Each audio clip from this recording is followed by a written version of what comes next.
I guess I'm talking about this. So where do we begin?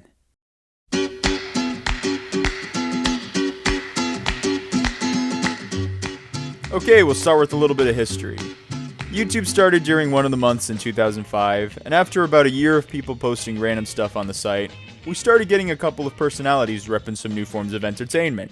When the vlog genre looked like it was on its way out, you suddenly got these soon-to-be YouTubers with hundreds of subscribers talking about their day over the camera, and suddenly getting paid for it. This attracted more active channels to the site, which attracted more viewers to the site, which attracted more ads, and then, it led to some serious YouTube money. That's the end point of this. And soon, this big race to reach 100,000 subscribers began, and after that, a race to 1 million subscribers. One of the guys leading this race was Nigahiga. And people were like, whoa, who this Asian dude? And then they go watch his videos and go, oh dang, this guy's pretty funny. So, does he become like the new #1 subscribed on YouTube? Well, not yet. He wasn't the first to reach 1 million subscribers, but he did become the second channel to hit that milestone. But his true claim to fame came in the form of How to Be Ninja. Hey, I got it! Wow. Here I was, 10 years old, watching this guy Ryan Higa lip sync to Soulja Boy, and I've been watching his videos ever since. This longtime creator became an inspiration to me and millions of other people. Soon after, we started seeing some major players enter the game. Time would pass and other great YouTubers would join my list of subscriptions. Kev Jumba and his dance intros and the funny antics of his dad. Wong Fu with powerful short films and hilarious comedy skits. Or even the hilarious split-screen day reenactments from Nat Tran and Community Channel. Oh, I cut my finger. Oh no. Now I have to listen to the whole thing again because you spoke over her and I can't hear what she said. And so forth. By 2009, YouTubers left and right were rising in popularity, many of whom were Asian. People I didn't often see on TV unless I was watching one of my mom's K-dramas. But something bigger than Korean dramas was happening during this time. Okay, maybe not bigger, but on YouTube. Not only were many of these Asian American creators collabing in each other's videos, a community of sorts began taking shape. In fact, even Asian celebrities like Justin Shaw, Randall Park, and Jeremy Lin started getting in on the action by guest starring in many of these videos, with collabs from musicians, vloggers, filmmakers, and online personalities. Outstanding content was being released every day. You should let me pour the wine, so please! Thank you. Always pour a lady her wine. That is what my parents taught me. They also taught me to turn it a little bit like Whether it was dramatic short films like Strangers Again, or the catchy but iconic Nice Guy song, YouTube was no longer being seen as that website where you post videos you film in your backyard. This was something you can make a living off of, while still holding full creative control of your craft. And while Asians continue to battle typecasting and a lack of opportunity in Hollywood, there was a safe haven in YouTube, where content creators of any race could shine. So, answer me this. Why does it seem like overnight, Asians just all disappeared on YouTube? Well, for starters, Google bought YouTube, the algorithm changed multiple times, and the overall platform YouTube became ingrained with pop culture, leading to a flood of new channels to rise to popularity. K-pop! But why is it that Asian YouTubers suddenly went from the front page of the site to, well, how Asians are treated in Hollywood? The answer is not so complicated, but also not short. I'll straight up scroll through trending for a full minute. I'll rarely come across another Asian YouTuber. If I do find some representation, it'll be in K-pop! Or Pro ZD. And you know what else is gone? Kev Jumba's gone, Nat Tran is gone, Happy Slip, JK Films, Freddie Wong. And it's nice to see that many of them have stuck around, just not at the same degree of popularity they were 10 years ago. The beauty of Asians on YouTube is that race was not the grabbing element of their content. And I don't like talking about race because at the end of the day, the color of our skin or ethnic background should not be the most important quality of how we're seen. But unfortunately, American media has this very weird idea that people don't want to see movies with Asians starring as the main character. Whenever it comes to the big money makers, Asians are hardly ever given priority.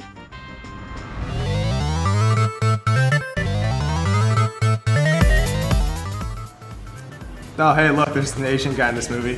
Wonder if he's gonna be doing any Yep, doing Kung Fu. I mean, I can try to be positive. The director of Kung Fu Panda 2 and 3, she was Asian, and Ang Lee's made some pretty good movies. Steven Yeun? Yeah, he's a great actor, and... Oh, and there's Daniel Day Kim. And he's raising money to get James Hong on the Hollywood Wall of Fame. Or Hall of Fame.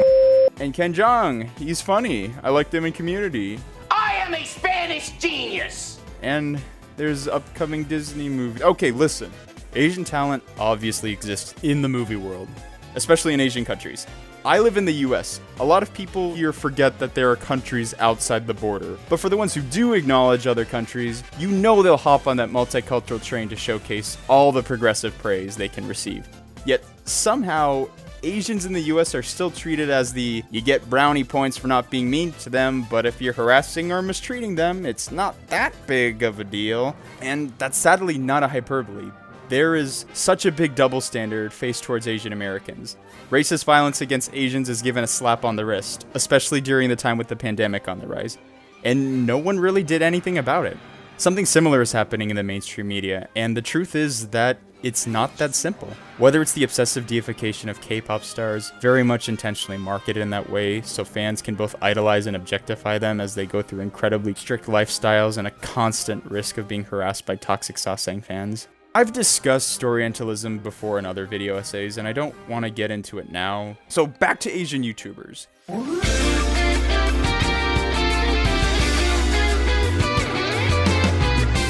Even though some people might have referred to them as Asian YouTubers, they were generally seen as just content creators like everyone else. Yes, a handful of Asian YouTubers produce content that was distinctly targeted to other Asians, but their quote-unquote Asianness wasn't the selling point. And now, if I find a video made by an Asian YouTuber, it's usually from 4, 6, 10, or 15 years ago. And I just know it. If an Asian rises to that level of popularity that Nigahiga or Jumba had, it's going to be treated like a big progressive feat. YouTube was already authentically inclusive. Mainstream media only took over and then eventually realized diversity was marketable. Do people not remember that the first video to hit 1 billion views is Gangnam Style? Right, we've been dating for over a year now, and I think it's about time people met my beautiful girlfriend. What about us taking an adventure east? Like Queens? One thing that really annoyed me about Crazy Rich Asians is how the media went and congratulated themselves for making a movie with an all-Asian cast. When really, the film producers who greenlit the film, in my opinion, deserve very few pats on the back. The reason being that they could have been making movies like this a long time ago. Before Crazy Rich Asians, the last movie by a major American studio to have an all-Asian cast was The Joy Luck Club. And did we really have to wait 20 years to have a movie where that was the case? No, but because it made $33 million at the box office, producers decided to just shut down Asian representation. For decades, Asians were portrayed in unflattering ways in cinema, and up until just a few years ago, their roles in movies were really limited. Many Asian actors still struggle to this day to find roles in the film industry, which is why many gained popular by being featured in YouTube videos, actually. Back when making short films was a lucrative business plan for owning a channel. I don't mean to bag on Crazy Rich Asians, it's a nice feel-good movie, but when I'm in a cynical mood, I can't help but see it as that market test Hollywood used on the world to see if people would watch a movie about Asians. Of course, they could have just waited a couple years until Parasite came out.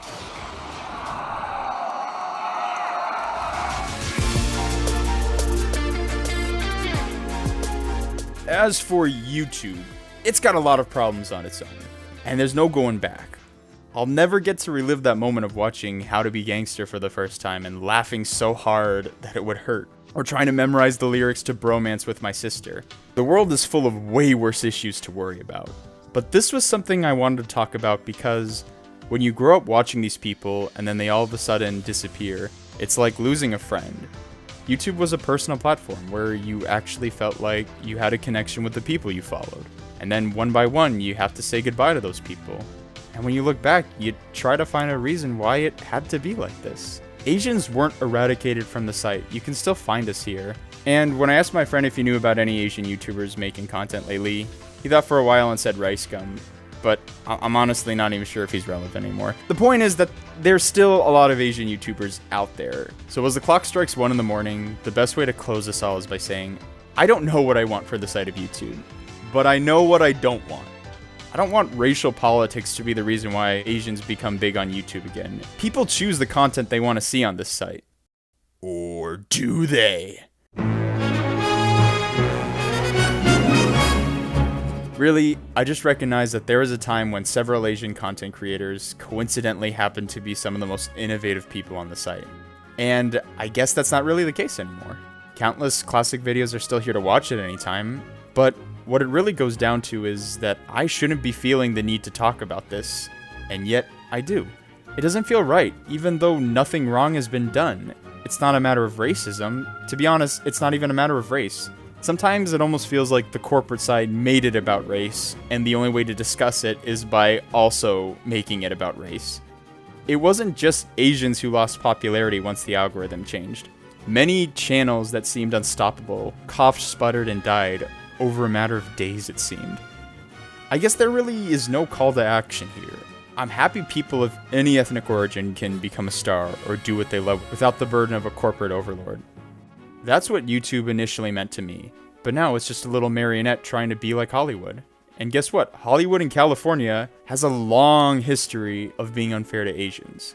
It sucks. And it still goes without saying, so many Asian YouTubers have paved the way for other great content creators. And for that reason, their legacy will be remembered in a way. And as I look back at this video, in a way, I realize that's the reason I'm saying all of this. It's a reminder of what made this site great in the first place. I'm Parker Yu, and I'm signing off.